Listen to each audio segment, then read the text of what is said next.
You are live. Well, but no one's in the room yet, so that's interesting. 43 registered. So someone in the past like couple of seconds has registered. Yeah. No one's in the room yet. So this is part of Webinar Jam I'm not sure about. I think it might. When you were on Brett's last week, did it bring you in the room before we started broadcasting? It must have, because people were the chatting. chat. Yeah, we're all able to chat. Yeah. Yes, that's definitely interesting. Yeah, it's like I wish there was a like let people in at this time so they can start chatting, but don't start the webinar until another time, like a green room type. Right. Not a green room, but like a foyer entry. I'm assuming when you do your replay that all this, once you go live, then all this is going to be in the replay. It probably will be. Yeah. Oh well. Hi, replay people out there.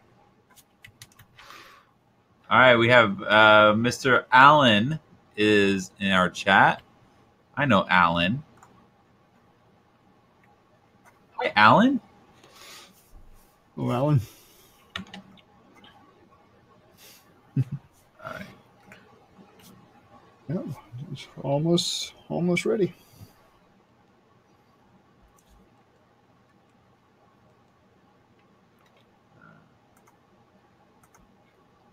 Yeah, I think a few more folks are popping in here. People, I blame it on the last webinar, Kevin, with the technical difficulties. A couple minutes passed. People are like, nah, it's not going to start for another 5 minutes. Yeah. I don't know. Or I could blame .NET Conf, because obviously it's not going to be the topic, right?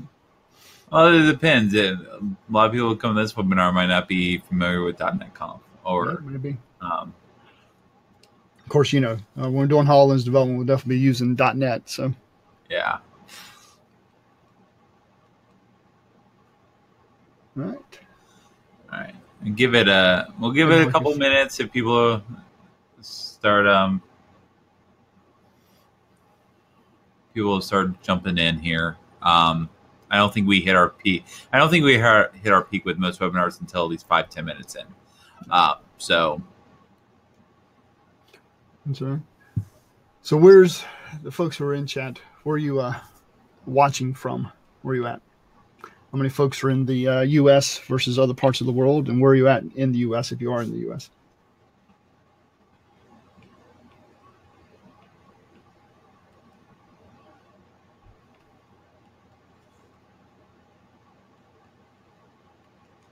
Awesome. UK, San Antonio, Texas, Maryland, Virginia. For VB. Well, yeah, I post this in our local tech Slack, and people are gracious enough to come hang out. Oh, awesome. Let's see.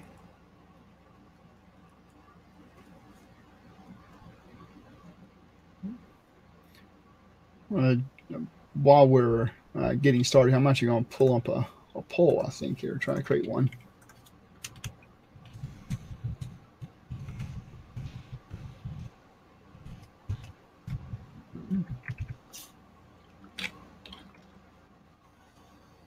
All right. Yeah. Let's see. Hopefully the poll just showed up for folks. I'm interested to know. Because in the demo we'll be doing today, I'll be deploying to the emulator. Won't be actually deploying to the device. But I'm always interested in knowing if folks are interested in spatial mapping and the HoloLens in general, how many folks actually have the device versus, looking at this information saying, yeah, I want to see what it's like before I go and commit funds to a device. Oh, all right. Harold, thanks for letting us know that the sound and picture is good. Appreciate it. It's good to see some folks from my my community, the on HoloLens membership site that I run. I got at least 3 in here. I see Jason and Marquise and Harold. That's awesome. Appreciate you guys being here. Well, do we want to go ahead and let's see, are we getting results back from the polls? We are. Yep, we're getting a few yeses, lots of no's, which is expected. So that's good. Good. Yeah, and so the information we're going over today definitely doesn't require you to have a HoloLens and doesn't expect you to have one. And this lets you kind of play with all the tools, see what you need to get installed, and what you need to do to actually get going. And you can see if this is right for you, something you actually want to dig into before investing in a device. And all right. One other thing I'll mention before we get going, or still waiting for some folks to roll in, is this information will also, a lot of it kind of goes hand in hand with these mixed reality devices, this immersive headsets that are coming out by Microsoft partners like ASUS and Acer and HP. These are basically the virtual reality headsets. And a lot of the stuff we'll be going over today isn't applicable just to the HoloLens, but it's also applicable to those devices. And those devices, instead of being $3,000, they're about $300. So a little bit less painful on the pocketbook there. So even if you're kind of contemplating if you want to stick around and saying, well, even if I really like this stuff, I don't know if I'm going to shell out $3,000 for a HoloLens. That's right. A lot of this knowledge and information will transfer to these other devices. All right. Sending the last minute tweets, trying to corral more people in here. It's all good. We know people will be able to watch the replay as well. So. Yeah, the replay is a really good value. All right, so I will go ahead and start kicking things off, and we'll just go from there. So, all right, So, hello everyone. Those of you who don't know me, my name is Kevin Griffin. I'm the owner of SwiftKick. We are a software training and consulting company based out of wonderful Chesapeake, Virginia, and this is part of our SwiftKick webinar series. Our goal is just to give back to the community. I have come up as a member of the developer community, absorbing a lot of really good information, learning from really smart folks, and I try to give back every step I can. And this free webinar series is our opportunity to do exactly that. There's a lot of great talent out there, Chad included, who take the time out of their busy schedules to just come out and teach you all everything that they know about a particular subject. Well, not everything, but most things. I would love it if you gave us a little bit of love on social media. We're on the Twitters, on the Facebooks, and on the LinkedIns. Those are the top 3 that we kind of care about.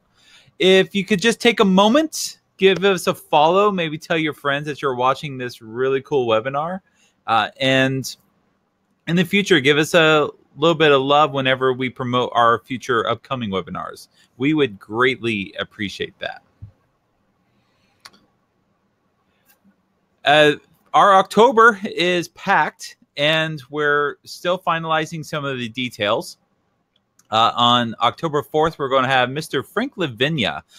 He is a data scientist who now currently works for Wintellect out of Tennessee. And he is going to be talking about something data science related. I think I just got his abstract, and I haven't had a chance to read it yet. Then on October 18th, we're going to have Mr. Kendall Miller. He is the owner of Gibraltar Software based out of Baltimore, Maryland. And I'm not sure what he's going to talk about, but his talks usually range around agile development or agile architectures. So if you're very interested, you will get an email about these, and we would love to see you at those webinars as well. The timing is always the same. It's a Wednesday at 2 o'clock Eastern time, and you can almost set your calendar to it. And every other week, there should be a webinar here from SwiftKick. But those speakers are not important. Who's important? Chad's important. Mr. Chad Carter, I have known Chad for years and years and years and years. And he is a fantastic speaker. He's taught me a lot. And he really talks about the things that I fantasize doing more work with. I even somewhere, although I might have given it to a friend, I had a copy of Chad's old book, what was it called, Chad? Something XNA? Yeah, it's XNA Game Studio Unleashed, I think is a Pearson book. Yeah. Those of you out there who actually remember XNA, it's like most Microsoft things. They come out with these really good ideas, and then they just kill them. And I think XNA was one of those things. But I put some of Chad's links up here. We will also send a follow-up email to everyone with links to Chad's material. And Chad's probably going to talk about some of this stuff himself. So I will go ahead and turn it over to Chad. Okay, great. Let's go ahead and get started. I guess I'll just go ahead and start sharing my my screen here, and we just jump right in. Have about an hour of content to get through here, so let's just go ahead and jump right into the screen.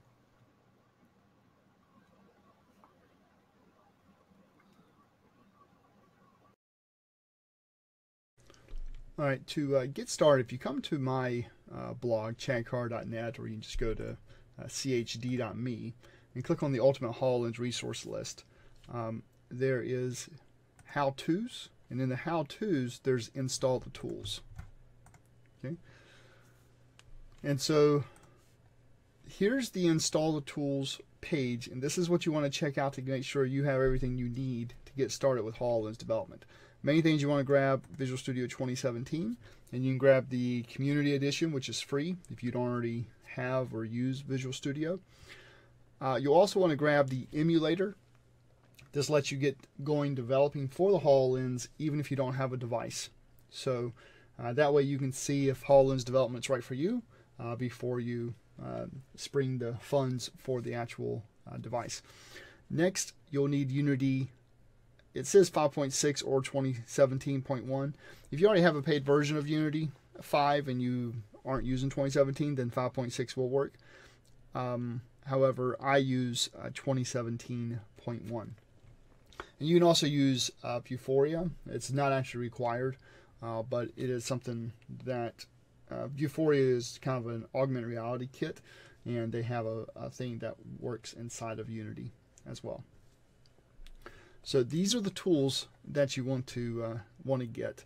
And for Unity, for the Unity 2017, you can actually just go to unity3d.com and say get Unity. And if you don't have Unity, you can grab the personal. You'll need to look at the license agreement here. But I'm not a lawyer, but the best way I can understand this is very similar to the Visual Studio Community Edition. If you're not making more than $100,000 a year, then you can grab the personal edition. So I'll just leave it at that.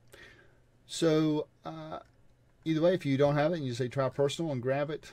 If you want to grab an older version of Unity or a beta, you could also do that. Unity beta releases. I will say that if you're wanting to work with some of the other mixed reality devices, so the immersive headsets, more like VR headsets, from some of Microsoft partners like Dell and Lenovo, Acer, HP, then you would currently want to grab the Unity beta release, and it's 2017.2. Now, the expectation is that HoloLens and these other mixed reality devices, these immersive headsets, you can use the same version of Unity. But as it stands right now, you would need to use Unity 2017.2 beta if you're doing that. For the HoloLens, we want the 2017.1, and so that's what you want to grab. Okay, and so again, the way you can get there is go to my blog, chadcar.net, Ultimate HoloLens resource list, scroll down to the how-tos, and the very first one's install the tools, and that'll get you here. Obviously, it's developermicrosoft.com/windows/mixed reality /install the tools. So that's why I just said chadcar.net and grab that link. It's easier. All right, so let's go ahead and bring up Unity. In fact, I'll just move this out of the way. We'll bring over Unity, and we'll just call this secret to spatial mapping. All right, so Unity's loaded. And one of the best things to do, let's just talk about Unity real quick, in case you've never used Unity or just really looked at it. This is the look and feel I like. You can actually go over here to Window and go to Layout, and there's the default layout. Okay, so if you just open up Unity the first time, this is probably the layout that you'll see, which is fine. I personally like the layout that I made, which has my scene over here. So I just extracted out my scene and my game asset stores over here, but a lot of times I'll just close that. But I have my scene, my game. Over here's my hierarchy, and then my project. And this is my inspector window. So while you can do it whichever way you like, you can just simply drag these things around and dock them wherever you want to. Okay, so if you want it, you can even also take it all the way off the screen, right? So here's a whole window. I could take this off screen to a second screen if I wanted to. Okay, and it can be a tabbed experience where you're working your scene, you play the game, and you look at the game. I like to see them both at the same time, and so that's why I do that. Okay, so the scene view is kind of what you're making your game, your app, your experience. You're going to put everything here inside of your scene view. And down here, hierarchy, that kind of goes with that. So this main camera, there's the camera in the scene view. Directional light, there's the directional light in the scene view. If I come in here, right click and say I want to create a 3D object and create a cube, then it's going to create the cube here in my scene view. And of course, the game view is, if you just ran the game, this is what the game's going to look like. So by hitting play, now I'm running the game here, which doesn't do anything because I don't have any controls or anything like that, but this is the actual game, what you'd see as the game. Okay, so in the game view, if I had something that was actually moving the cube back and forth from the camera, I could do that, right? And you can actually see here in the game view what's being updated by what I'm doing over here in the scene view. Now notice the inspector window. What it's letting me do, or what's letting me see, is all the different values for whatever I have selected. So I have the cube selected, and so over here I get to see that the position is 1.72 on the X, 0 on the Y, and negative 0.82 on the Z. Right? So as I'm moving that around, now I can come in here and say, well, let me rotate 45 degrees on the Y and also 45 degrees on the X. And now my cube is updated. So my inspector window inspects whatever object I have selected, and this is considered a game object. Each one of these components in here are considered a game component. So this is the transform component, and then we have the mesh filter, which is kind of the shape of the object, and then we have a box collider, and that's for physics, and then we have a mesh renderer, and again, if we didn't want the collider, we can come in here and say remove component. Okay, and we have the renderer, which is actually what makes the thing draw. So by unchecking that, the cube is still there, but it's not being drawn anywhere. Okay, now notice I'm currently in play mode, and I deleted that collider rigid body. If I go out of play mode, the collider comes back, because when you're in play mode, anything you do in your scene or whatever, it's temporary, because they won't let you. Unity wants you to be able to go in there, modify things, change things around, see what they look like, but not actually mess up your progress. Now, a lot of times if you hit play and you did make some changes and you didn't, and I actually wanted to keep those changes and whatever, and I was like, oh, I'm already in play mode. Tip is I can right click on whatever my component is and say copy component, and then when I stop, it's going to go back to the way it was, but then I can right click on that gear again and say paste component values. And so that's a way that if you were in play mode and you forgot, not to lose your changes. Okay, and that's really all I'm going to talk about Unity. Obviously Unity is a pretty deep environment, and there's all kinds of courses and everything strictly on Unity.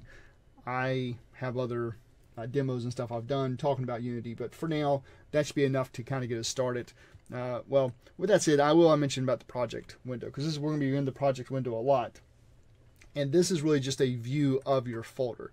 So we could actually come in here and bring in something called the Holo Toolkit or Mixed Reality Toolkit. So let's do that now, and we're going to pull that into our project, and that's basically going to put it into the folder structure here inside of Unity. And so this is going to be all of the objects we'll be working with, and this here is going to be like instances of any of those objects that we might want to look at. And that'll make sense here in just a second. So next thing I want to do is actually come over here to GitHub and go to the Holo Toolkit. And again, this is in that ultimate resource list as well, the Holo Toolkit, and it's been renamed to Mixed Reality Toolkit. And so we can come and we can actually clone this. And this is actively worked on by people in the community and Microsoft themselves. And this just helps you get started really quickly with HoloLens development, or will now be mixed reality development. So I actually have a GitHub repository. I have this pulled down on my machine. So let's just make sure I have the latest version. And it looks like they've updated it. All right. So we're going to open that up and open my other window here. And basically you can just see where it actually created like these assets. I'll pull that out of the way. And in my assets, we have a Holo Toolkit, and we'll close down the actual GitHub too. But we have Holo Toolkit unit test. And so I'm grabbing the Holo Toolkit, do the unit test, both the meta files on those, which is just something that Unity likes. It actually creates them. So rather than making Unity take the time to recreate them, I'm just going to drag them in. And this MCS is actually part of a project setting for Unity. So I'm dragging those values or those folders, and I'm going to drag it right here in my assets folder. Now, if I wanted to, I could also drag over the examples and the test. And if you're using the Holo Toolkit for the first time, I suggest you go ahead and do that. So I'm going to go and drag that in and let that copy over. Now, the examples and the tests, I'm not bringing them over now because I don't want to take the time. But you'll notice that it is bringing things over, and it's going to take a little bit to come over. So let me talk a little bit more about the Holo Toolkit. And you'll notice it's actually going through a name change. So it was originally called the Holo Toolkit, but then they changed it to the Mixed Reality Toolkit. But as you can see, the folder structure and stuff is still Holo Toolkit. And so over the coming weeks and months, they'll finish renaming all of it. So just be aware of that. But what this gives you is the ability to do things like working with a HoloLens and seeing things like gaze and gestures, and working with your input of like air tapping. So with that, let me actually bring up a PowerPoint. Now, I'd be remiss if I didn't talk about Alex Kipman as well when I'm talking about the HoloLens. So Alex Kipman is the guy that was behind the Kinect for the Xbox and the Xbox One, and he's the guy that's behind the HoloLens. So pretty impressive technical fellow there at Microsoft. So the HoloLens is the first augmented reality, mixed reality device that's a standalone PC. So it doesn't have to be tethered to anything in order to work. There's no cables. It is its own machine. And so it's closer from a spec perspective, it's closer to a mobile phone than it is even a laptop. So let's talk about some of the capabilities real quick, and then we'll jump back into Unity. First one I want to talk about is the spatial audio. And what you just saw kind of exploded out there is the speakers on the sides of the HoloLens. So those are the speakers, and it produces a 5.1 surround sound, spatial sound, and it makes it sound like it's coming from all kinds of places in the room. It works out really, really well. Next is speech recognition. So just like we have the speakers, it also has a microphone that we can talk to it. And Cortana is built straight into the HoloLens because the HoloLens is just another Windows 10 device. And you can ask Cortana to do things like, hey, start recording, take a video, take a picture, things like that. And that'll actually record what the HoloLens is seeing, both the real world and the augmented on top of it. It also has gesture recognition. So on the left hand side, you actually see the tap. So that's the tap gesture. And so it's more, you can think of it as like a mouse click. And you'll see in the center there where the guy with the HoloLens is looking out, and the HoloLens can see the guy's finger. And so the HoloLens has to be able to see your finger in order to see that tap gesture. And on the right there is called the bloom gesture, where you start with your fingers in the air and then you open up your hand. And that is basically like hitting the start key on your keyboard. And that's a way that you can exit an app. If you're in an app on the HoloLens, you can exit, or you can bring up the start menu in the HoloLens shell by doing the bloom gesture. So let's talk about spatial mapping. Spatial mapping is the ability for the HoloLens to scan the environment around it and be able to make 3D geometry out of that environment. And you can kind of see here where you can see it figures out where the table is and where the couch is. And you have this little guy running, and he hits the edge of the table because the HoloLens knew it was there. This is what we're going to be talking about today, is how to get spatial mapping going. Now, there is something beyond spatial mapping. It's called spatial understanding, and we're not going to be talking about that today. But a really good example is the game called Fragments that's on the HoloLens. And you see the guy sitting here on the couch, and in that game, they actually do have somebody who walks in to your room, but then you'll have somebody actually sit down on your furniture. So based off your room, if there's a couch there or a chair there, the person will actually sit down. And that's something called spatial understanding, which takes that spatial mapping data and then has like a query syntax on top of it, where you can say, hey, find the largest wall in the room, or find an area in the air that I can place this object, or place on the floor near the player where I can place this object. And there's a whole other aspect that kind of takes in that spatial mapping data and does and takes the additional information. But that spatial understanding, that's beyond the spatial mapping we're talking about it. But I did want to bring that up.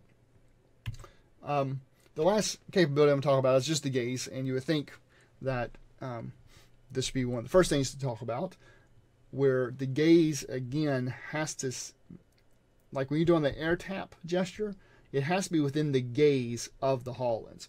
But the reason why I want to talk about here at the end, and explicitly just call it out one more time, is for this reason here. A lot of times, when folks are first using the HoloLens, and this is the way it was with me, I would look at the cube kind of off to my left. So like at the diagram here showing on the right hand side.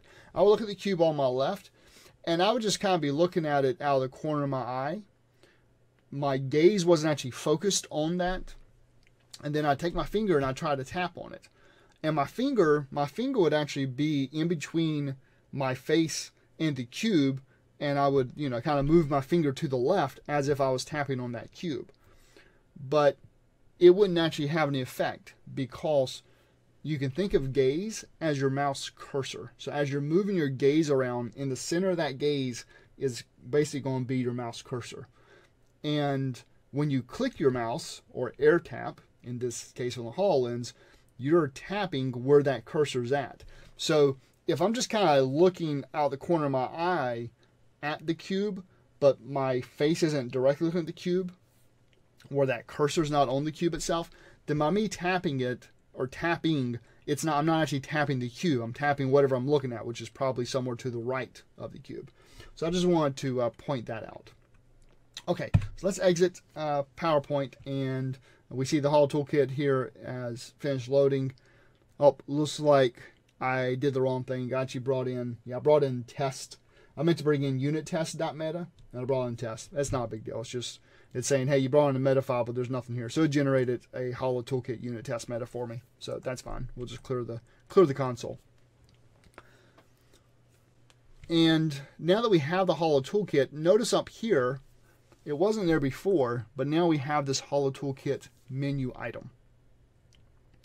So I'm going to go and talk about the camera for a second. So in Unity, when you actually have a regular camera, by default it has a skybox, and I can make that solid color if I wanted to, but by default it has a skybox, and you'll see the clipping plane's 0.3 and the field of view 60. A few other things is in here.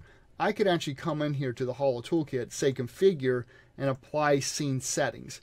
And it's going to move my camera to the origin, because you notice it's currently at 0, 1, -10. It's going to clear it to black, so it's going to be solid color, and it's going to make that black. It's going to update my near clipping plane, so this is going to be 0.85 instead of 0.3. And it's going to update my field of view, which will be 16 instead of 60. So when I hit apply, you'll notice all those changes just happened. Camera got set to the origin of the world, 000, solid color and black, 16 for the field of view, and 0.85. And sometimes folks are like, well, I've heard about the field of view with the HoloLens is kind of low, and can you change that? And it's a hardware issue. So this field of view modification is just making it so that what you're seeing here in your game window in what Unity is actually is what you're going to see on the HoloLens. So simply trying to change this to something different isn't going to affect what it looks like on the HoloLens. Okay, now that's one way to modify the camera. You can totally do that. What I end up doing is I'm just going to delete all this, and I actually bring in a prefab called the HoloLens camera. So I just started searching for HoloLens, or I could search for camera, either one. Right now I brought up the HoloLens camera. And notice the HoloLens camera has the same values already set to it. And I just threw out the word prefab. What a prefab is, it's just an object. Somebody took an original camera, they named it HoloLens camera, then they added in this manual gaze control script, which lets me work with the camera here in the Unity editor, is what that does. And then they turned around and they drug that over into a folder here in the project and saved it as a prefab. Okay, so that's all that word means, is just an something that's kind of saved off. So if I came over here, if I made a folder here called prefabs, it could be called whatever, but if I called it prefabs, and then I made a cube, and I scaled it down to 0.2, 0.2, and 0.2. Okay, and I'll come in there and actually do another 3D cube and kind of make it under that one, and say 5, 5, and 5, and 45, 45. It's much bigger, so let's do that's 0.1, 0.1, and 0.1, and we'll kind of put it on top there. Okay, so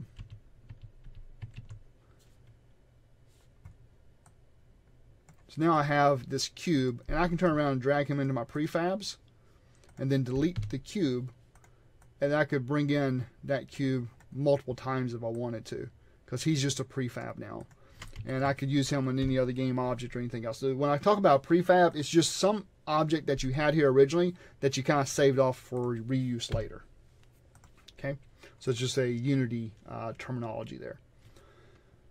Alright, so what I did though is I grabbed the HoloLens camera prefab. I'm also going to grab in the input manager prefab, and he simply has different scripts associated to it. So these are simply C# scripts that are associated to handling input on the HoloLens. And the last one I want to grab is default cursor. And the default cursor is what gives you a graphical display of what the HoloLens is gazing at. So this is what's actually going to make that cursor. And there's actually another one too. You can actually grab, there's a basic cursor and the default cursor. I typically use default cursor for real projects. The basic cursor can be nice if you're just interacting with a particular model, where it'll change when actually the gaze is over top of a model. But I don't have time to dig into all these different aspects of the Holo Toolkit at this point, but I'm just trying to give you the basics for getting going with HoloLens development and a lot of the common things that I use. Now, I'm going to go ahead and create a new folder. I'm going to call it Scenes. And so this is a scene, and in Unity you can think of a scene as it could be the overall game, or it could just be like a level. Let's say you're making a game that had multiple levels. Each scene could be a level if you want it to be, or like a map. If you think of like a first-person shooter or whatever, so each scene could be its own map. It can be split up in a bunch of different ways. All right, so I'm going to save this scene.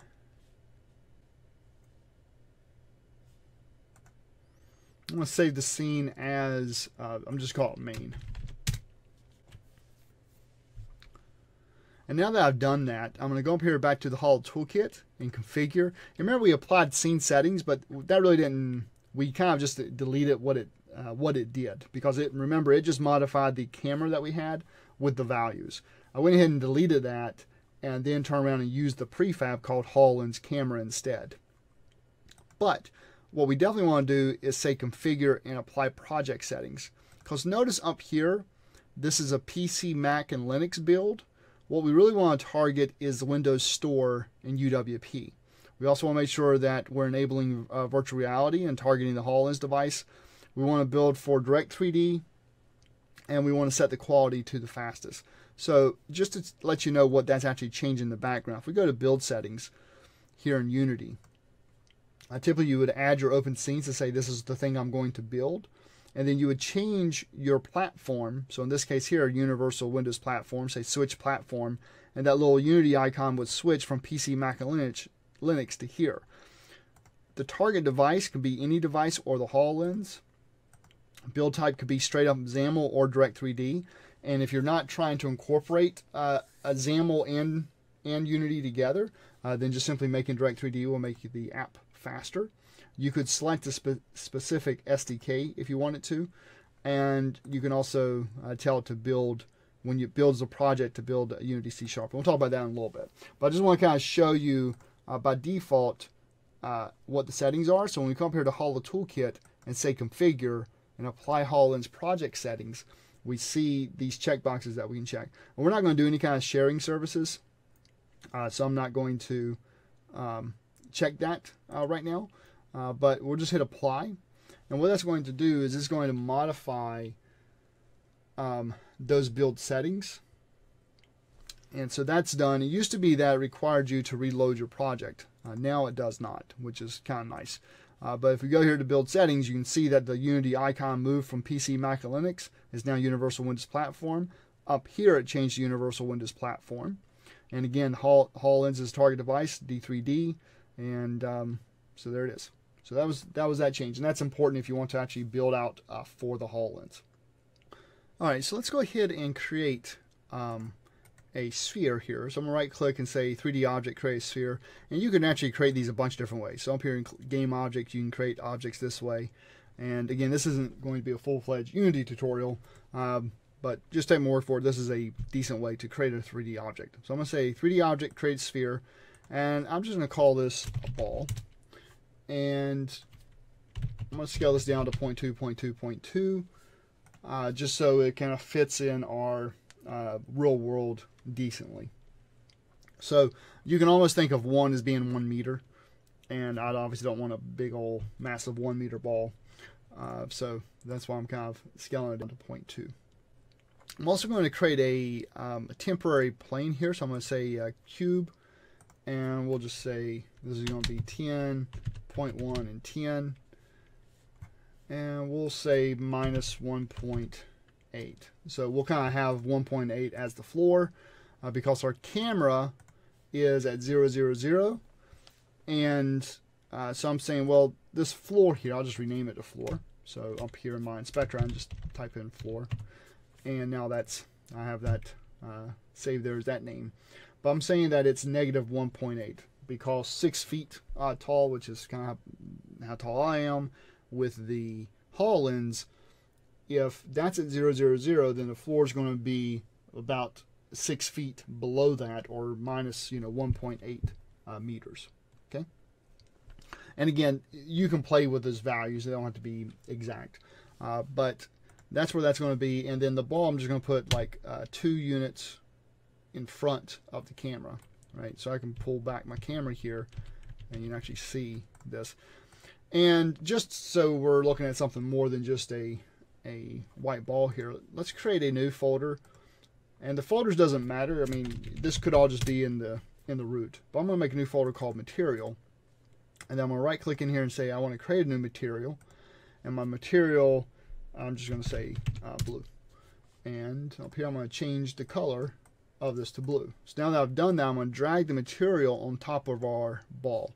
So now our ball is blue. Okay? And so this is what the material is.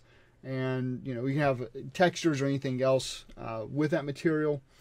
But for here, for now, that's all I wanted was have a blue ball.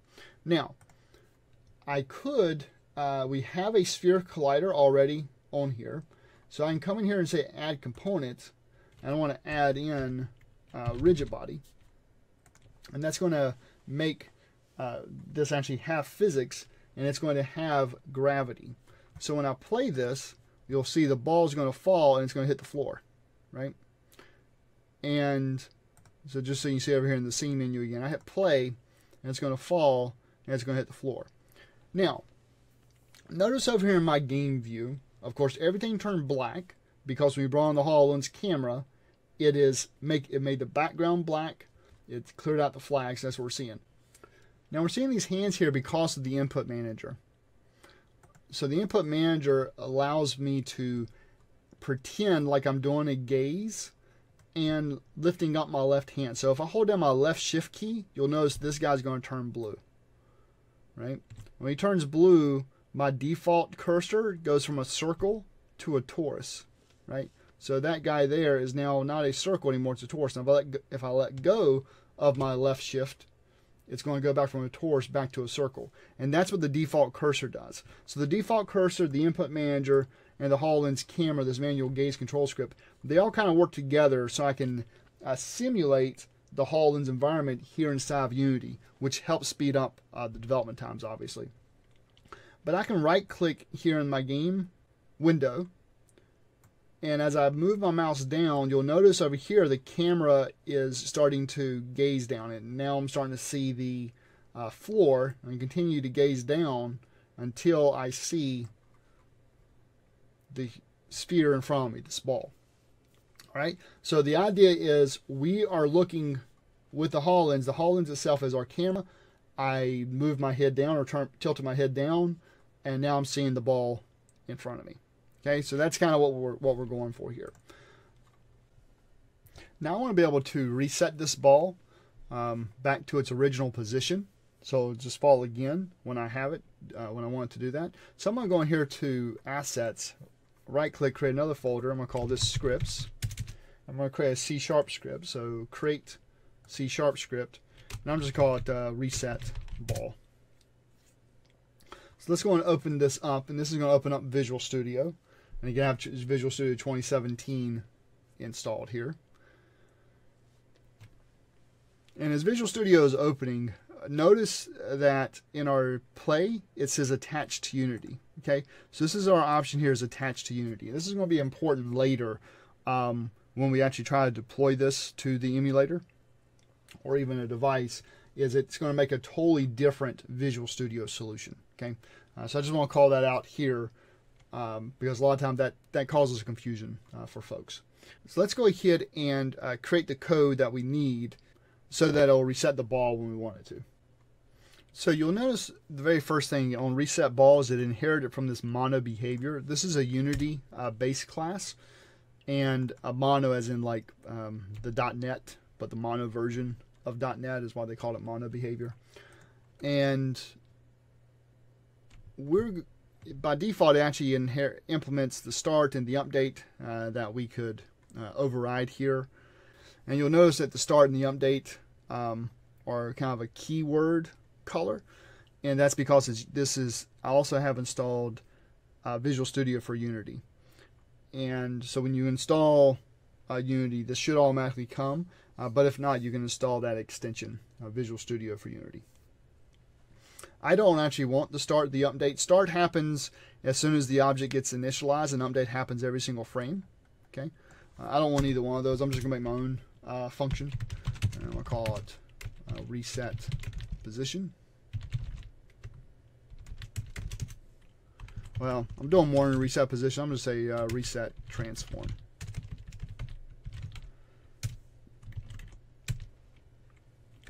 We have access to the game object that this thing's going to be associated to. So before I write the code, I'll just save that. Let's go back over here to Unity real quick. I'm going to take this reset ball. I'm going to drag it on top of our ball here. And so now in our ball game object, we have our collider, we have the Rigidbody that we added earlier, and now we have this reset ball script. And it's just another component that we added here. And this is how you pretty much work with Unity, is you create your C# scripts.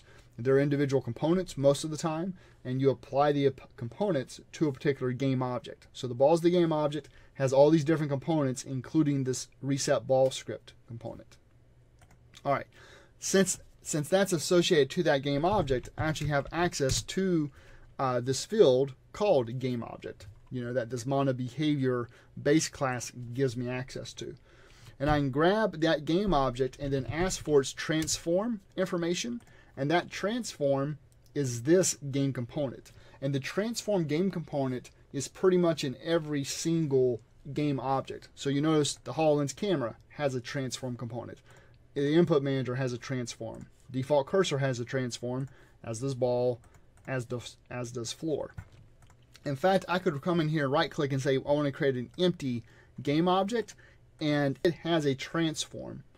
And right now it's kind of in this position. I can right click on this and say reset, and that's going to put position 000, same place as the camera, right? So now I'm moving that empty game object, and it's moving around. The whole point is that every single game object will have the transform game component associated to it. So because of that, we can say, okay, whatever game object I'm associated to, my reset ball script is associated to, grab that. So that means it's going to have an instance of the ball. And then I want to grab the transform from that. So then that's going to give me this data here, the position, rotation, and scale. And I want to say, okay, I want to change that position to be equal to, and for now I'm just going to say, set to the camera's main transform position.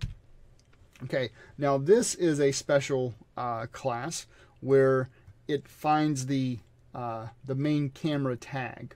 So the HoloLens camera has this tag of main camera, and what this is going to do is it's going to find that main camera and grab the transform from that main camera.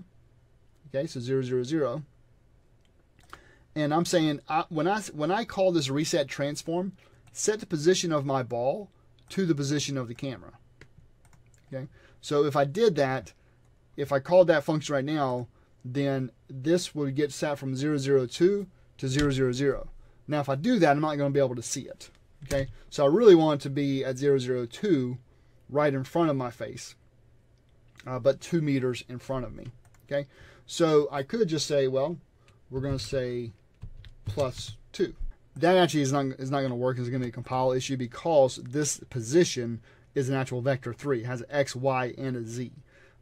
So I would have to do something like vector 3 passing in the position.x, the position.y, and then the position.z +2 as the third parameter. But I'm not really going to do that anyway, so I'm not going to fool that code. What I really want to do is say, well, I don't want to set just to the position. I want to set to the position plus, and I'm going to say the camera's main transform up, and I'm going to give it an upward distance. So this is going to be kind of above my head. So we'll just say upward distance plus, and then camera main transform forward, and then I'll give it a forward distance here.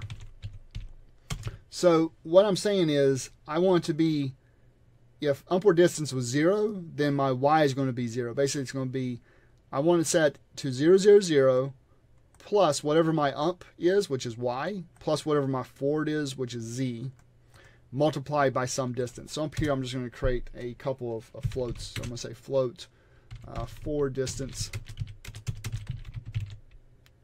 and set that to 2.0, and float upward distance. Now I'm going to set that to 1, f, of course. So my upward distance of 1 is just going to make it 1 meter above me. If I didn't want it there at all, I could do 0, in which case it would be right in front of my face. But I'm going to say 1, so it'll be 1 meter above my head, and forward distance of 2 meters. Now, when I save this and come back over here to Unity and take a look at my ball, you'll see this reset script just simply says, okay, I have a component here. It's called reset ball. If I come over here and if I had one, I could make this public if I wanted to. And by making that public, Unity's going to update. And now, here in just a second, hopefully, yeah, there it is. It actually changes it to have the 4 distance available. So here in the game, I don't have to modify my code. I could change that to be 10 meters in front of me instead of 2. Okay, so I could do that with public, but if this isn't going to be used from any other components or any other game, then it's probably better to leave that as private, and we can associate an attribute called serialized field, and that's going to give us the exact same benefit. It's still going to be able to keep our good coding practices of that being a private member field, but we're going to say it's a serialized field, and that's going to tell Unity to still put it here, and of course the other one will show up as well, upward distance. So we have both forward distance of 2 and upward distance of 1 because they both have a serialized field. Okay. While we're here, the other thing I want to change is I'm not just going to change the position. I actually want to change the velocity and the rotation as well. And the reason why is if this thing was falling and it fell all the way through the ground and it just kept on falling, then it's going to be picking up speed, and the velocity is going to be pretty high. And so if I want to reset it, I truly want to have the velocity set back to 0 as well. So I'm going to say game object dot get component. So I want to grab a particular component. The type of component I want to grab is the rigid body. So I'm going to grab the rigid body component, and for that rigid body I'm going to set the velocity, and I'm going to set it to 0. So this is a vector 3 is what velocity has, because it can have a velocity in the X, Y, or Z direction. Okay. And so what this code is doing is it's saying, okay, for the game object that I'm associated to, so this ball, grab the rigid body. So it's going to grab the rigid body, and then the rigid body has a notion of velocity, and I'm going to set that velocity, which is a vector 3, to 0. Okay. And likewise, I'm going to do the same thing for the rotation. So I'm going to say game object transform rotation is equal to quaternion dot identity. And what that's going to do is say, okay, well, just like I'm setting my position here, I'm setting the rotation to basically have no rotation. So quaternion is a particular type of data structure that works well with rotations. And by setting the dot identity, it's a lot like a matrix identity, if that means anything to you. If it doesn't, don't worry about it. But it basically says that if you multiply the identity, it's like a 1. It's like multiplying by a 1. And so this is the default rotation. So in this case here, it basically is 0, 0, 0 on the X, Y, and Z. Okay. So that is our reset transform method that we have associated to the ball object. Now I just need to be able to call this method. So I want to be able to have something that will actually call this reset ball script and call that reset transform on there. So let's go and do that now. Okay, in order to actually reset the ball, call this, I want to use speech recognition. So I know I didn't announce speech recognition, but here's a bonus for you. So we'll get into spatial mapping here in just a little bit, but in order to reset this ball, I want to be able to say the word reset and have the ball reset to the position. Okay, so I'm going to search for speech, and this is going to pull up the different scripts inside the Holo Toolkit that's available. So I'm going to come over here and say create an empty object, and I'm just going to call this speech manager, and call it whatever I want to. Reset the position of that guy, and I'm going to bring in the speech input handler,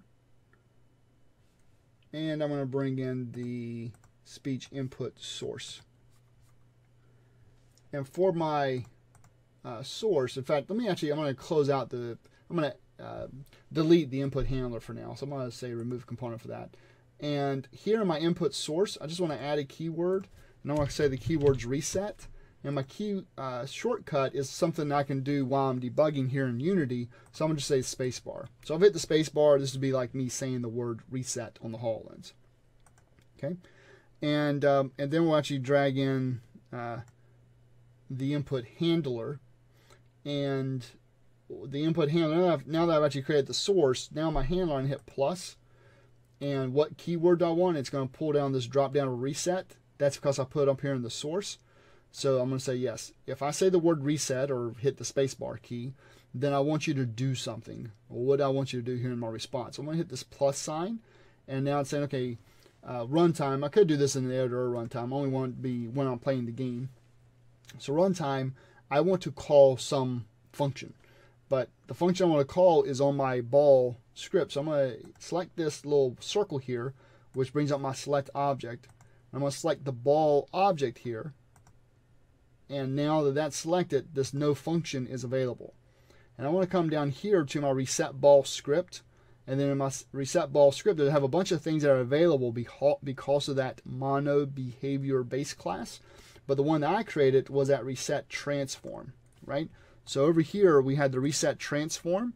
And since it's public, it's available for me to select here. Okay, I'm going to close out this from me adding these things in the wrong order to begin with. And so at this point, I have speech recognition hooked up to the ball. When I say reset, this ball is going to reset. Now I do want to select this checkbox called Is Global Listener. And that means that for my speech manager, it's always going to be listening and looking for the keyword reset and calling this function. I could put this handler on a particular object, so on the ball itself. Therefore, only if I was gazing at the ball and said reset would it reset. So I'm going to hit play. The ball falls. I'm going to hit the space bar, and you'll see the ball gets reset. Okay, so every time I hit the space bar, the ball is getting reset. Now, before I forget, the other thing I want to do here is I'm going to save the scene, save the project. Up here in my Holo Toolkit, I'm going to say configure and apply capability settings. And I want to make sure that microphone is selected. While I'm in here, I'm also going to make sure that spatial perception is selected. And so the microphone is going to let me talk to the HoloLens and let it hear my voice. Spatial perception is saying I want to use the capability of actually looking at the spatial mapping data. So when I apply those values, what that actually did here, I can come back to my build settings and click on player settings and scroll all the way down here to the bottom, and you'll see in the capabilities, if you're familiar with Universal Windows platform, that programming model, or even the old Windows Phone stuff, you'll know about a package manifest file. And that's what this is doing, is simply setting these values that will go into that package manifest file. So it set that microphone and that spatial perception. Okay, so I'm going to clear out this issue. I'm not sure. This is coming up now in Unity's editor. I'm not sure what the deal is, so I'm just going to clear that out. And we'll exit all that. Make sure that, save scene and project now that capabilities are set. All right, instead of just having the ball falling and staying still, I want to piggyback off of Unity's physics engine and actually have it bounce. So here in my material, I'm actually going to create another material, but this is going to be a physics material. And I'm just going to call it rubber. And the bounciness is going to be 1. And I'll leave average for everything else. So now, I'm going to drag this rubber material on top of the ball. And now we see it kind of bounces. I'm going to change that down to 0.2 for both static and dynamic. Hit spacebar, and we see it bounces a little bit more. Okay. All right, so now that I've done that, let's actually bring in spatial mapping.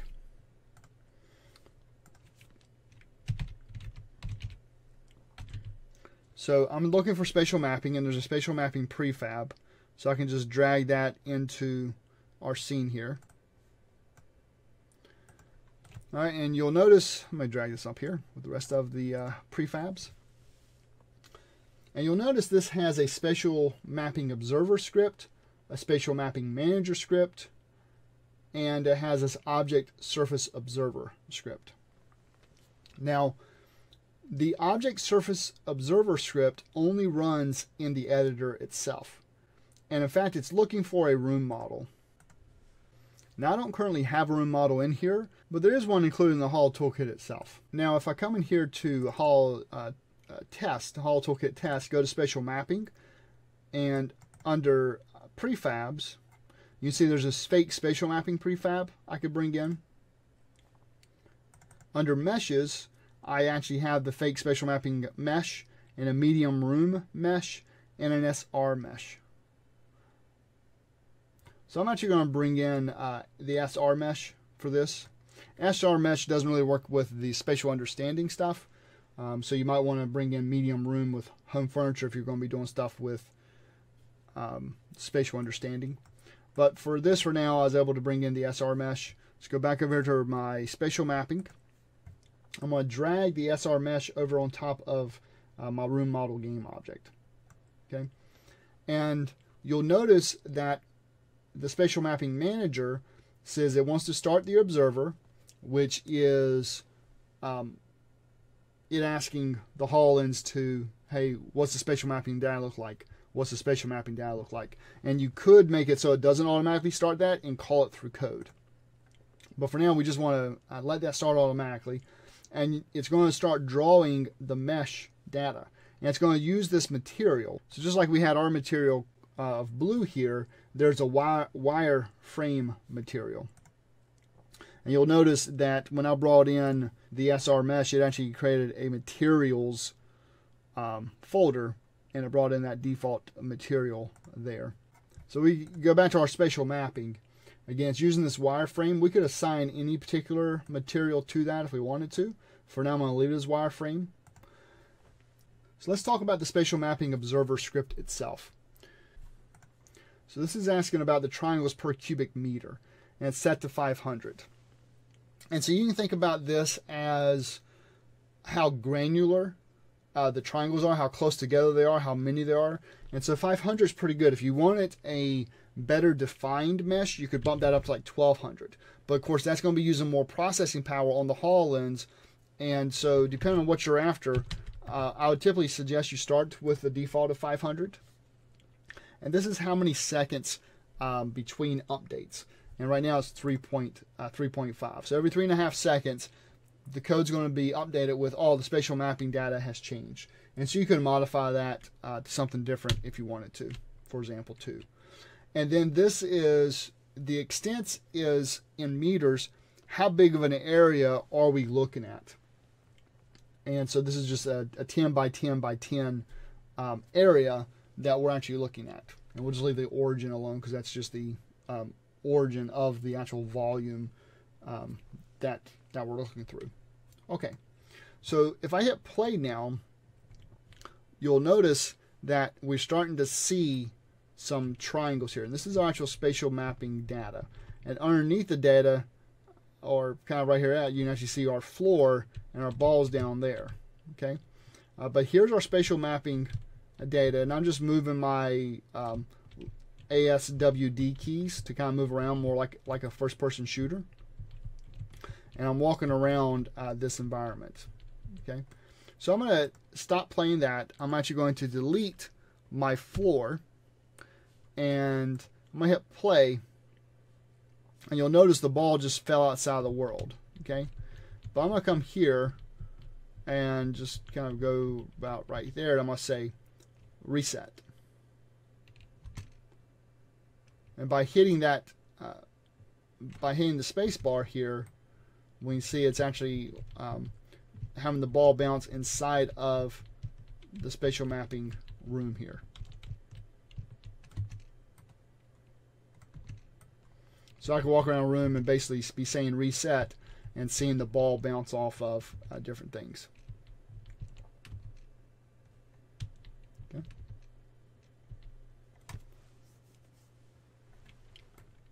So that's really all it takes to get spatial mapping data into your environment here on Unity to work with. Now we could, in our spatial mapping, we could change the wireframe to be something different, like a default material, for example. And now we're playing, we kind of have this whole look and feel of the actual object. Now we wouldn't want to deploy this to our HoloLens, because our actual world would have all this white material overlaying like our couch and our floor and things of that nature. But here in Unity, it can kind of help us out a little bit to see things a little bit better than the triangles. Okay. All right, so I'm going to change that back to the wireframe. And you'll notice there's also a spatial mapping wireframe as well. So we can actually select that one first and hit play. And instead of being white, now it's multicolored based off where the camera is. So as my camera moves back and forth, the wireframe is also moving. Okay.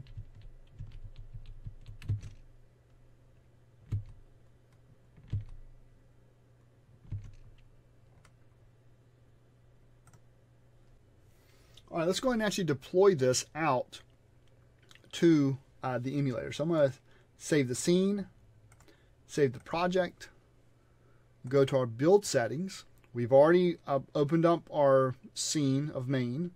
If you have more than one scene, you want to make sure they're all in here so they all get built. And the first scene is the one that's going to load first. Okay, then you probably have some kind of scene management to go between levels, whatever. I'm going to make sure I have this Unity C# project selected. My target device being HoloLens, that means that I'm saying, hey, this app only runs on the HoloLens. And it might be, depending on what you're doing, you might actually want to let it run on any device so it can actually run on the mixed reality devices as well. If you're creating your code in such a way that would take into account whether you have spatial mapping data or not, things of that nature. But for this case here, I'm not doing anything special. I'm using spatial mapping, so I'm going to make sure it stays at HoloLens. Our player settings are all good. We could come in our splash image. If you have a free version of Unity, you can't change this. You have a paid version, then you could actually disable the splash. I actually like having the splash screen open, or at least some splash screen there, whether it's my own logo or Unity's, so that I can definitely tell, okay, yes, this did launch. And then if nothing happens after the Unity splash screen, then I know I have an issue in my code. Or if it just goes back to the shell, that means that my app crashed. Okay, versus if the Unity scene doesn't come up at all, then I have some other issue. So I'm gonna hit build, and this is going to bring up in the folder that I want to create this solution under. So I'm gonna hit new folder. I'm gonna call it UWP because that's what I'm building here. I'm building a Universal Windows Platform solution, and it's going to build that out. If I had PC, Mac, and Linux and try to build here, the artifact it would have built would have been an executable .exe file. But for UWP, what Unity does, it just goes and builds a Visual Studio solution that then you go open up Visual Studio and then you compile it from there. That way it takes into account the app manifest and the security keys, the certificates, and things like that. So rather than Unity trying to create by itself a UWP app, it creates the Visual Studio solution and lets Microsoft do all that lifting, which makes what happened?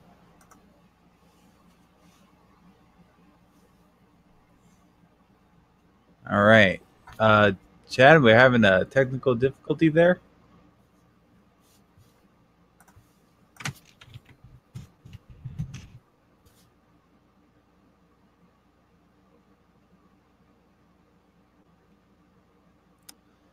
All right. All right. Hold on one second, folks. I think Chad's having a technical difficulty.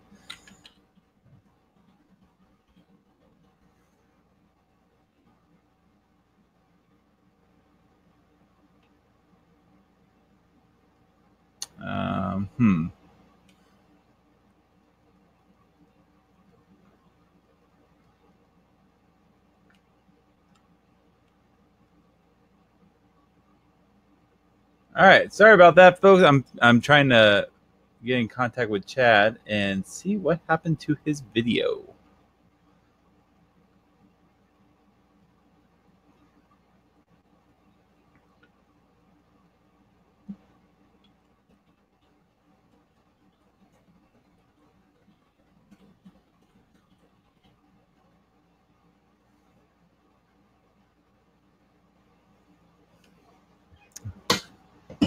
All right.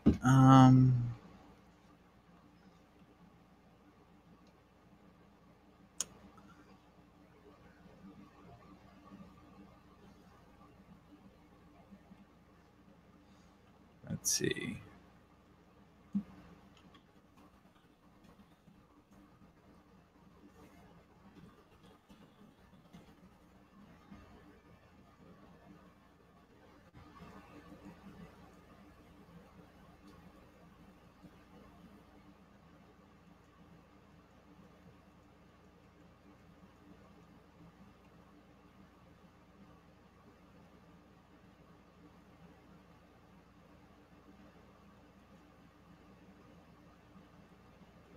I say now I look funny. I'm on the camera.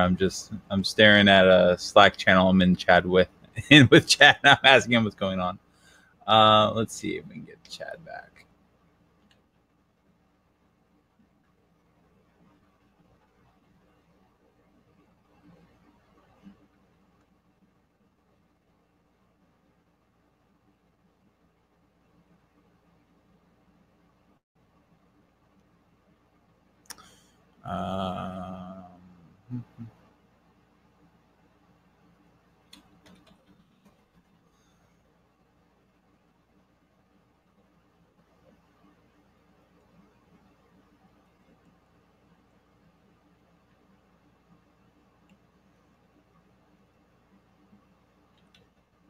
All right, I think we're getting Chad back now. Something.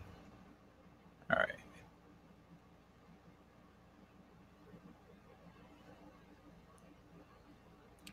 Chad, we have you back? Yeah, I think so. Everybody see me and hear me all right? Yep. Okay. Let me try to share my screen again, and we can try to deploy from that one more time. Let's see.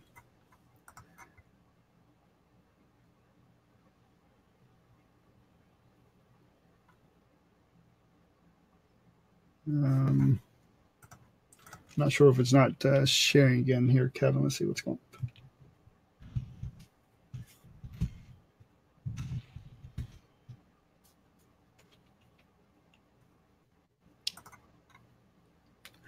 on. Yeah, exactly. Just seeing the chat here, cliffhanger. Yeah, that's exactly. That's the whole point. That's making you wait for it. Anyway, we'll see if we can get this going again. Why is it not letting me share my screen again here?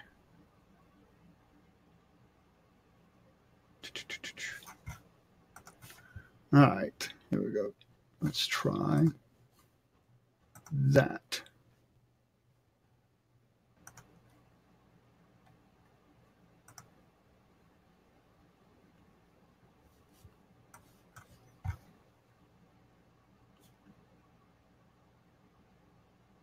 Technology is amazing when it works. And then other times it's just not so much. And then it's just frustrating as heck.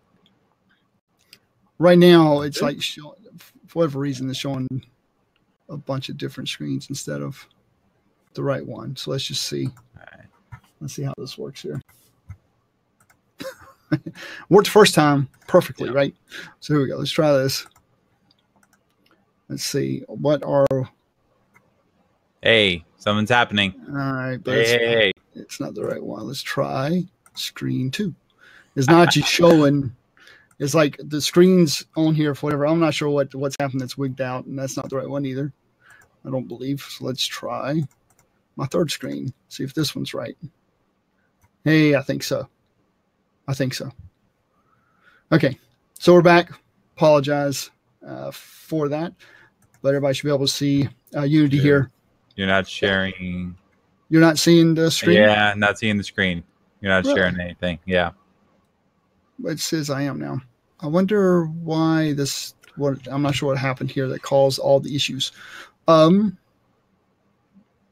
you're not seeing my Unity No, like it were earlier. no. All right, well, I'm going to turn screen sharing off, and I'm going to try it again. Entire screen. Screen 3. Ooh. That's no good. Yeah. All right, well, I might have to just sit here and share individual. Okay, what did you see something? I was going to say, if we can't fix it in the next 2 minutes, we can send a follow-up to everyone. Yeah. So. Well, what are you able to see? The screen yeah, now? I see now. All right. Yeah. So I do apologize for this. What happened while I was disconnected was I was able to actually get this to deployed to the HoloLens.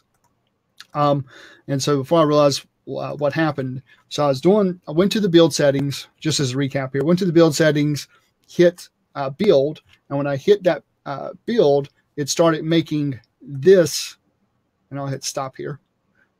It started making this Visual Studio solution like I was just talking about.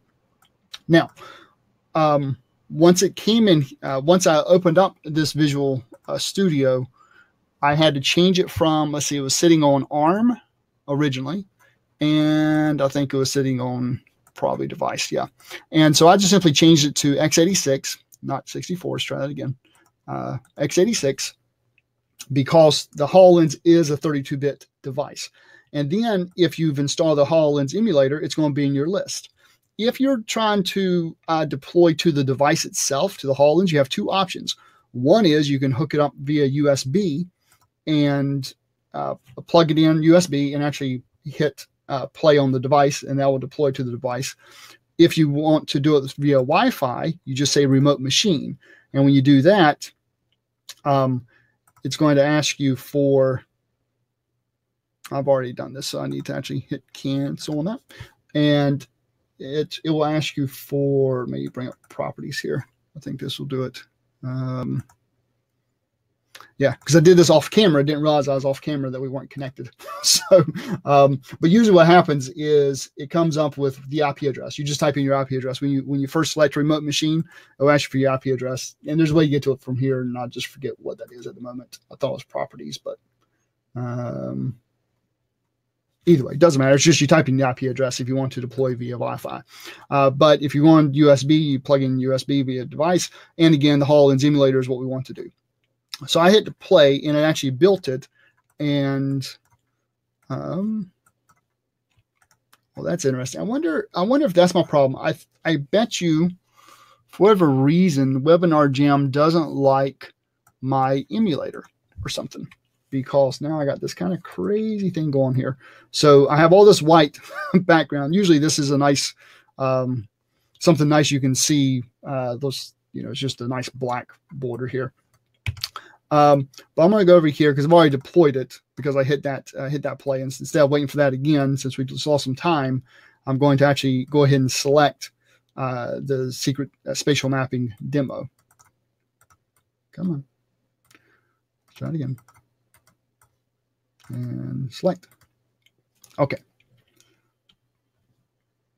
So it's a shame. We almost made it through the whole thing without any problems. And then here at the very end. Okay. So we just saw the ball fall, and now we have the spatial mapping data is being loaded here with that wireframe that changes based off where my camera is. All right. So I'm going to come, somewhere here in this like world, and hit the, I'm going to say reset.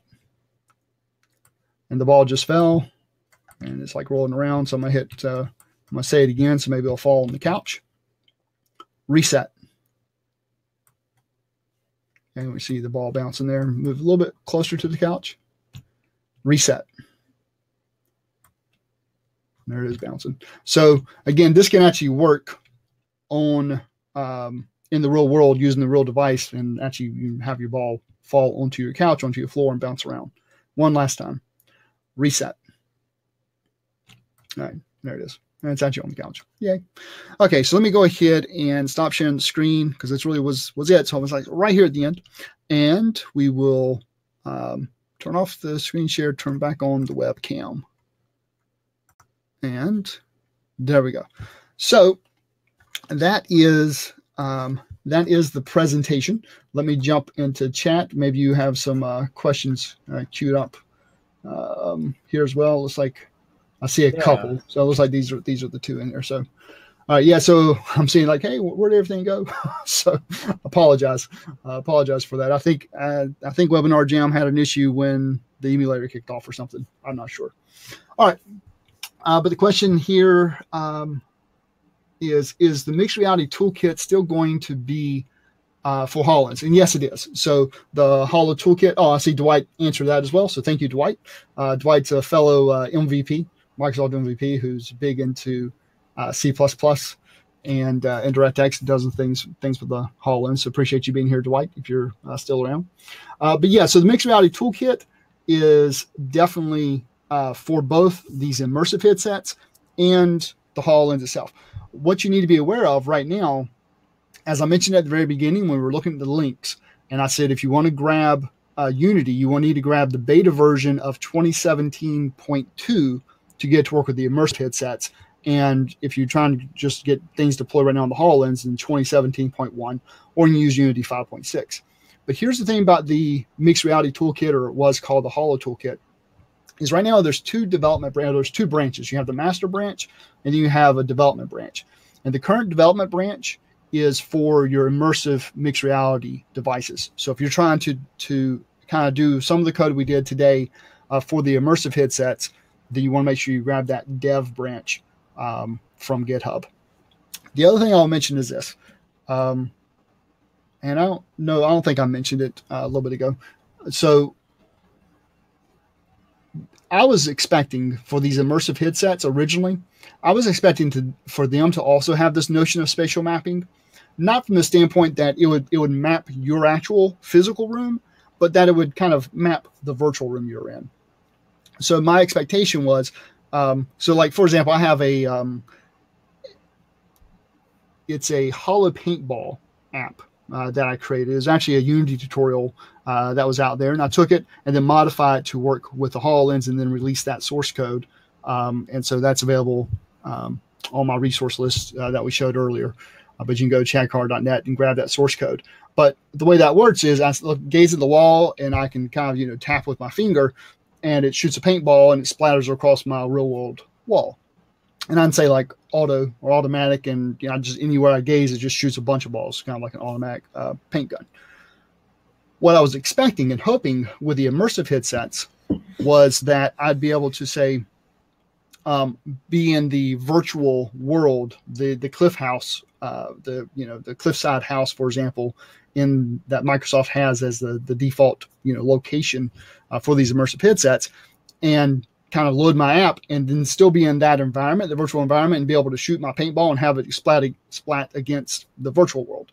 Unfortunately, that's not how that works. So spatial mapping, while the Holo Toolkit, you'll use the exact same, say Holo Toolkit, old habits die hard.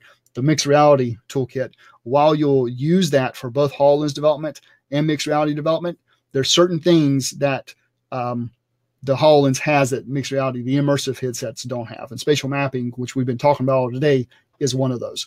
Now, everything outside of the spatial mapping we've been talking about, that will run just fine on those, on that devices. And the big difference is you'll just want to create your overall environment, because you'll need to create your own virtual environments. You create your own room versus relying on the real world.